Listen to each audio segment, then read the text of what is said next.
ملزمة درس خصوصي مع الدكتور محمد حسين على ميجا اف ام. العمود الأول اللي بيشيل العلاقة الحب، ده توابل الحياة، الحاجة اللي بتحلي الدنيا وبتخلي لها طعم، الحاجة اللي بتهون علينا الزحمة والدوشة والتعب، هو اللي بيخلي الحاجات العادية ليها طعم حلو. زي الفرق بين انك تتغدى لوحدك مثلا او انك تبقى معاها، تلفي لوحدك في العربية او هو جنبك. مشاركتكم لبعض في ابسط الحاجات الحب بيخلي لها طعم. الحب بيزيد وبينقص، وده العادي في المشاعر. شارك اللي بتحبه وابني معاه الحب والذكريات، هتحتاجها في وقت معين، ساعتها هتعرف.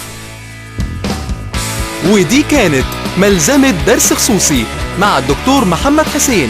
لو عايزين تسمعوا الدرس بالتفصيل هتلاقوه في برنامج درس خصوصي كل يوم من الحد للخميس من 10 ل 11 الصبح مع وئام وجدي على ميجا اف ام.